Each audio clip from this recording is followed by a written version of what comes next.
ओम जय काली जय जय गोरख। आज हामीहरूले हिम्मत खण्ड अन्तर्गत अध्याय 14 को पाठ पारायण गर्दैछौँ। अगस्त्य ऋषिले सोध्नुहुन्छ, हे कुमारजी, ती महाबली निरीति भनेका को हुन्? तिनले कहाँ कुन तीर्थमा कसरी तप गरेर कसबाट के वर पाए? हे सबै कुरा जान्ने देव, यदि म माथि अनुग्रह हुन्छ भने यो कुरा सुन्न पाऊँ, दया रहोस्। कुमारजी भन्नुहुन्छ, घडाबाट जन्मेका अगस्त्यजी, यिनको चरित्र सब उहिले बताइसकियो। अब अहिले त्यसको आधाको आधा म बताउँदछु, सुन्नुहोस्। कश्यपका नैऋत नाम गरेका बुद्धिमान छोरा थिए। ती सब प्राणी मध्येमा वीर सबको भन्दा ठुलो पराक्रम भएका थिए। हतियारै उनका नङ थिए। उनी महाका तेजिला महाका बलिया माथि पुगेका नेता थिए। राति राति हिँड्ने अर्थात् राक्षस जातिका थिए। उनी मारकाट गर्ने, प्रकृतिका मासु खाने, रगत पिउने यस्ता थिए। एक दिन उनले आफ्ना बाबु कश्यप बस्नुभएको ठाउँमा आए र उहाँलाई 3 बाजी परिक्रमा गरेर भक्तिसित दण्डवत गरिकन शिरमा अञ्जुली बाँधेर भावपूर्ण स्तुति गरे। निरीतिले भने, हजुर सारा देवताका पिता हो, सबै प्राणीलाई जन्म दिने, सृष्टि स्थिति र संहार गर्ने हुनुहुन्छ। यस्ता हजुरलाई नमस्कार। ब्रह्माका तेज ब्रह्मस्वरूप विश्वरूप हजुरलाई नमस्कार। शुद्ध आत्मा भएका हे योगीराज ब्रह्म वर्चस्वी हजुरलाई नमस्कार। ब्रह्म जान्नेहरूमा श्रेष्ठ हे पिताजी, सूर्यका छोरा यमराजले कुन पर्वतको कुन टाकुरामा के तपस्या गरे, मलाई त्यो हजुरबाट सुन्न मन लागेको छ। आज्ञा होस्। कश्यपले भन्नुभयो, मलाई जो सोध्यो, यमराजले तपस्या गरेर महादेवबाट वर पाएको कुरा, त्यो म बताउँदछु, बाबु सुन। सूर्यका वैवस्वत नाम गरेका बुद्धिमान छोरा थिए, जो सबै प्राणीमाथि दया गर्ने, लोकको धर्म अधर्मका साक्षी थिए। तिनले बाबुलाई खुसी पारेर हित चाहने बाबुको अर्थी लिएर खुसी साथ तपस्या गर्न खोजे। पूर्वाभाद्र नक्षत्रको भदौको पूर्णिमाका दिन आज्ञा लिएर यमराज हिमालय पर्वतमा गए। सिद्धतीर्थको जलमा नुहाएर सिद्धकुटमा गएर बसे। विधिपूर्वक शिवलिङ्गमा स्थापना गरेर एक चित्त भइकन जप गरे अनि महादेवलाई तिनले अति उत्तम वर दिनुभयो र यसरी महादेवबाट वरदान पाएर तिनी दिक्पाल भए। सुमेरुको दक्षिणमा सबै कुरा गर्ने तिनी नै छन्। पितृहरूको पालन गर्ने, सारा प्राणीमाथि शासन पनि गर्ने पनि तिनै नै छन्। अन्त्यमा सबै जीवात्ले तिनैको लोकमा जानु पर्दछ, यसमा सन्देह छैन। तिमीलाई पनि मनमा इच्छा छ भने बाबु, काम क्रोध आदि षड्वर्गलाई त्यागेर इन्द्रियहरूलाई राम्रोसित जितेर डेक नचलिकन तपस्या गर। निरीतिले भने, कुन टाकुरामा जानेर कुन तीर्थमा गोता लगाउने, कसरी तप गर्ने, कसको आराधना गर्ने हो, मलाई उपदेश गरी बक्स्योस् पिताजी। किनभने गुरुको उपदेश बिना गरेको काम लाग्दैन भनेर भने सुनिन्छ पनि। कश्यपले भन्नुभयो, हे बाबु, उहिले ब्रह्माजीले सबै लोकको हितका लागि हिमालयको उत्तम शिखरमा मान नाम गरेको सरोवर तलाउ अर्थात् बनाउनु भएको थियो। त्यसमा मानिसले श्राद्ध तर्पण होम पूजा जो गर्दछन् त्यो सबै अक्षय भएर रहन्छ। त्यसो हुनाले तिमी पनि भक्तिपूर्वक त्यहाँ स्नान गर। हे कर्बुर अर्थात् राक्षस श्रेष्ठ, तिमी तप गर्दछौ भने त्यसको विधि विस्तार सुन। त्यस तीर्थको जलमा नुहाएर जिउमा विभूत घसेर अङ्ग प्रत्यङ्गमा रुद्राक्ष लगाएर खुसी हुँदै मनले मन्त्र जप्नु। विधिपूर्वक शिवलिङ्ग स्थापना गरेर 3 प्रकारले स्तुति गर्नु। बाबु, यसो गरेमा सिद्धि हुनेछ। अगस्त्यजी भन्नुहुन्छ, हे भगवान, हजुरलाई सब कुरा थाहा छ, यसकारण म सुन्न चाहन्छु कि नुहाउनाले संसार तार्ने यो मानसरोवर भन्ने तलाउ ब्रह्माजीले उहिले कसरी सिर्जना गर्नुभयो? हे प्रभु, त्यो हिउँको थुप्रोमा नुहाएर को तरेर गयो, मलाई बताइबक्स्योस्। कुमारजी भन्नुहुन्छ, ब्रह्माजीले खुसी भएर मनले भन्न लाग्नुभयो। के भन्न लाग्नुभयो त भन्दाखेरिमा, त्यस शिखरमा 30 योजन लामो 30 योजन चौडा त्यति नै गहिरो एउटा खाडल खडा गर्नुभयो र त्यसमा गङ्गाजीको आह्वान गर्नुभयो। गङ्गाजीलाई बोलाउनु भयो र मनैमनले परात्मा शिवको ध्यान गर्न लाग्नुभयो। अति सङ्लो पानी भएकी गङ्गाजी त्यस खाडलमा देखा परिन्। हे अगस्त्यजी, त्यहाँ जो पवित्र जल देखेर ब्रह्माजी खुब खुसी हुनुभयो र लोकको हितका लागि, लोकलाई तार्नका लागि ब्रह्माजीले तिनलाई आशिष दिनुभयो। ब्रह्माजीले भन्नुभयो, हे देवी, तिमी सधैँ यो रहमा रहनु र जल स्वरूपी तिमीलाई नमस्कार छ। मुक्ति चाहनेहरूलाई मुक्ति दिने, भक्तलाई वर दिने हे कल्याणी माता, जुन मानिसले तिमी जल रूप भएर बसेको यो रहमा एकपल्ट मात्र पनि स्नान गर्ला, त्यसले फेरि जुनी लिनु पर्ने छैन। मानिसको त के कुरा, जुनसुकै जीवात भए पनि यो मुक्त हुन्छ। कुमारजी भन्नुहुन्छ, यसरी गङ्गाजीलाई आशिष दिएर ब्रह्माजीले सब प्राणी सृष्टि गर्न भनेर हर्षले दिव्य 100 वर्ष त्यहाँ तपस्या गर्नुभयो अनि सबभन्दा पहिले उहाँले मनबाट सप्तऋषिहरूको सिर्जना गर्नुभयो।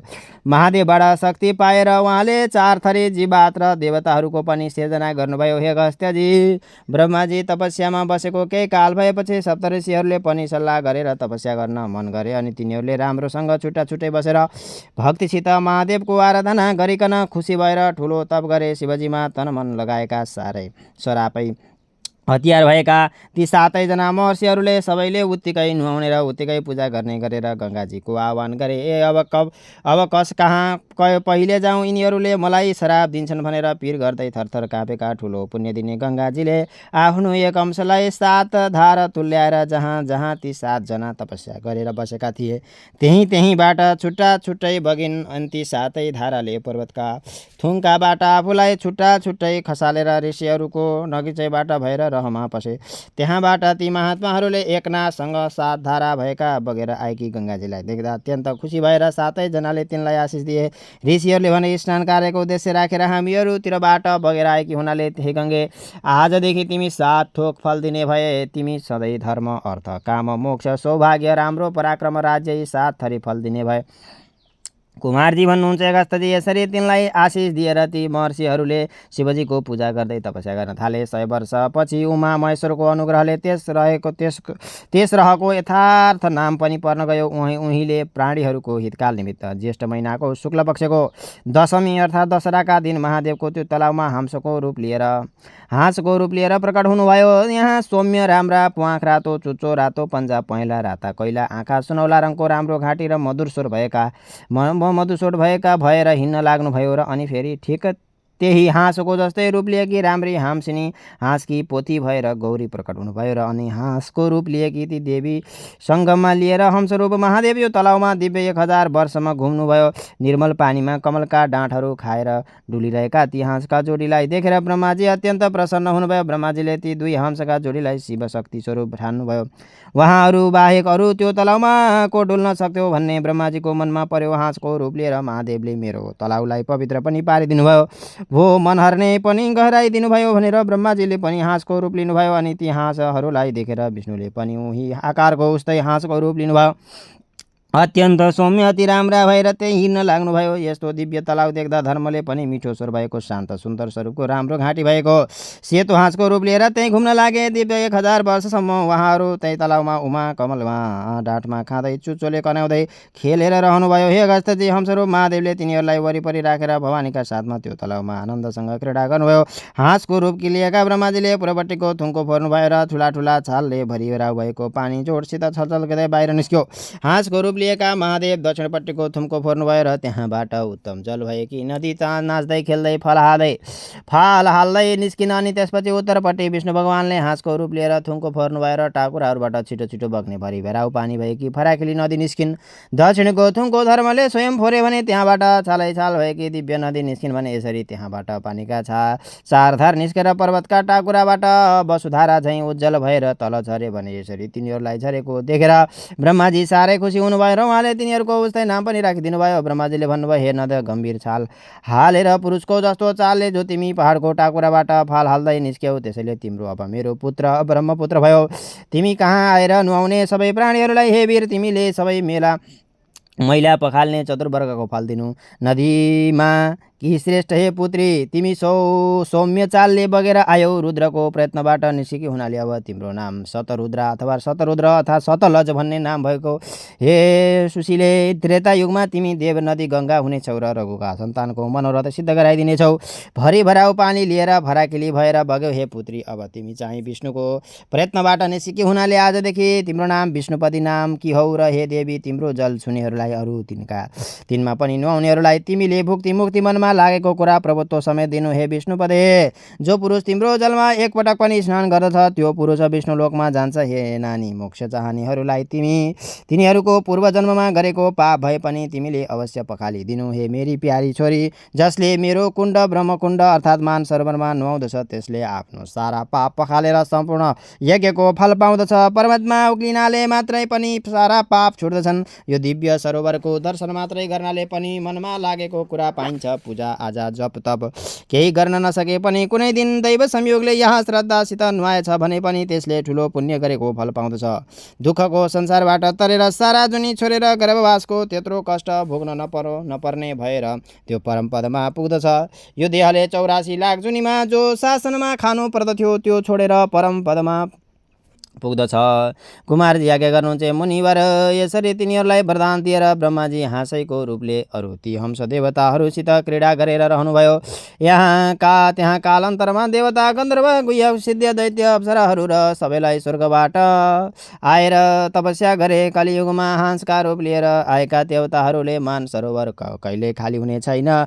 पृथ्वीको स्तन रूपी सुमेरु पर्वतबाट रहेको जम्बू द्वीप त्यसमाथिको मान सरोवर अरूको के कुरा चाहियो र त्यसको पानी छुनाले मात्रै पनि धेरैजना दुःखको संसारबाट उत्रेर जन्म छुटेर भाग्यले उत्तिने खेर मुक्त भएर गए। उहिले चराचुरुङ्गीहरू मारेर हिँड्ने एउटा कुनै व्याधा थियो। एक दिन त्यो दशहराको दिन हाँस रूप मार्न भनेर त्यही तलाउमा गएछ। पानीभित्र हाँस खोज्दै खोज्दै खोज्दै खोज्दै खोज्दै खोज्दै खोज्दै त्यो चिप्लेर त्यही रहमा परेछ। अनि पानीबाट बल्ल बल्ल बाहिर निस्किएपछि त्यति तलाउको जल छोएको हुनाले त्यो व्याधा एकदम पाप रहित भयो र त्यसलाई यसै शरीरले शिवजीको विमानमा हालेर माथिबाट फुल छर्दै छर्दै श्रेष्ठपुरीमा लगे। त्यहाँ 10 कल्पसम्म सुख भोग गरेर पनि पृथ्वीमा शिवजीको पूजा गर्ने चक्रवर्ती राजा भयो भने जान्दै नजानिकन गर्दा त त्यो मिलेच्छले त्यसको फल पायो भने जानी बुझिकन मानिसले नुहाएको पनि आयो भने त्यसले के मुक्ति पाउँदैन र। त्यहाँ पछि बाबुले भनेको हितको कुरा सुनेर ती निरति एक मन गरेर झटपट मान सरोवर गए। त्यहाँ गएर मनमनमा निरतिले बाबुले बताए अनुसारको विधिले एकचित्त भएर तीर्थको निर्मल जलमा स्नान गरे। त्यहाँ पछि आङभरि खरानी घसेर शरीरमा रुद्राक्ष लगाएर ब्रह्माजीलाई ब्राह्मणहरूलाई दान दिएर ब्रह्मा शिखरतिर उक्ले। धेरै धातु भएको धेरै रत्न मिलेको कोही जान नसक्ने त्यो निसङ्ग श्रृङ्ग अर्थात् निषेध घुटमा विधिपूर्वक असल फलामको लिङ्गो थापेर तीर्थको जलमा डुबाएर पूजा गरे। दिव्य आसनमा पूर्व फर्केर बसिकन सोझो शरीर तुल्याएर नाकको टुप्पोमा हेर्दै हेर्दै हेर्दै हेर्दै अलिअलि आँखा उगारेर एकचित्त भएर ध्यान गरिकन 100 वर्षसम्म जप गरेर बसे। त्यहाँबाट वर्षा ऋतु सकिएपछि आश्विन शुक्ल सप्तमी अर्थात् फुलपातीका दिन भक्तलाई वरदान दिन भनेर भगवान महादेव प्रकट हुनुभयो। महादेवको भक्तिमा तनमन लागेको ठुलो मन भएका महातेजस्वी निरतिले पनि महादेवको दर्शन पाएर स्तुति गर्न लागे। निरतिले भने एकबाट अनेक र अनेकबाट फेरि एक हुने हस्त हजुरलाई नमस्कार छ। ओम ज्ञान स्वरूप हजुरलाई नमस्कार। ज्ञानका पनि ज्ञान शुद्ध स्वरूप झन् झन् ठुला ठुला हजुरलाई नमस्कार। दिव्य भन्दा पनि ज्ञान दिव्य स्वरूप हजुरलाई नमस्कार। सबभन्दा पूज्य परमेश्वर हजुरलाई नमस्कार। वर पर नभएका सबैका पूज्य हजुरलाई नमस्कार। झलझल अङ्ग भएका नित्य र नित्य रूपका हजुरलाई नमस्कार। पुजिनेहरूले पनि पुजिने पूज्य आत्मा भएका हे पूज्य हजुरलाई नमस्कार। झलझल नेत्र भएका दिव्य भाव भएका स्वयं झलमलाकार हजुरलाई नमस्कार। शक्ति स्वरूप शान्त शुद्धिका एकमात्र कारण हजुरलाई नमस्कार। शुद्ध स्वरूप भएका सबभन्दा शुद्ध हजुरलाई नमस्कार छ। काल रूप कालका कालीदेव शम्भुलाई नमस्कार। आकाशमा रहने प्रमाण स्वरूप आकाश रूप हजुरलाई नमस्कार छ। सकल मन्त्रमय शरीरका कालका पनि काल हजुरलाई नमस्कार छ। जन्मरहित मन्त्र रूप शुद्ध शरीर भएका हजुरलाई नमस्कार छ। प्रमाण रहित देवता शङ्करलाई नमस्कार छ। बल्दो आँखा भएका सारा संसार सार रूप हजुरलाई नमस्कार छ। अगाडिका सब स्वरूप र टुङ्गो नभएका हजुरलाई नमस्कार। घोर घोर तत्पुरुष हजुरलाई नमस्कार। कुमारजी भन्नुहुन्छ रोमाञ्चित हुँदै महावीर निरतिले यसरी तन मन वचनले महादेवलाई स्तुति गरेर बारम्बार प्रणाम गरे। अगस्त्यजी निरतिले गरेको स्तोत्र सुनेर देवदेव महादेव प्रसन्न हुनुभएर उहाँले वर पनि दिनुभयो। महादेवले आज्ञा भो हे धर्म जान्ने राक्षस सबै वर्माको उत्तम वर म दिन्छु माग। वर्माको उत्तम वर माग। अहिले तिमीलाई जे इच्छा छ त्यो भन। एकचित्त गरेर तिमीले ठुलो तप गर्यौ। तिमी मेरा डेग नचल्ने भक्त छौ। हिंसा नगर्ने इन्द्रिय जितेका पनि छौ। हे बाबु तिम्रो तपस्या र सबभन्दा राम्रो स्तोत्रले गर्दा म खुसी भएको छु। मलाई मनमा लागेको कुरा दिने भन्ने जानेर मनमा गुनिकन वर माग। निरतिले भने सबै कुरा जान्ने हे सर्वज्ञ अहिले हजुर यति मजाबादेखि खुसी भइबसेको छ भने हे दयाका समुद्र शम्भो ममाथि हजुरको पक्का अनुग्रह छ भने अघि दण्डधारी यमराजलाई बक्से जस्तो मलाई पनि दिक्पालको पद बक्सियोस्। महादेवले आज्ञा गर्नुभयो। हे महाबाबु तिमीले जे भन्यौ म अहिले तिमीलाई त्यही दिन्छु। तिम्रो स्तोत्र कठोर तपले म प्रसन्न भएको छु। तिम्रा मनमा जे छ त्यो भइहालोस्।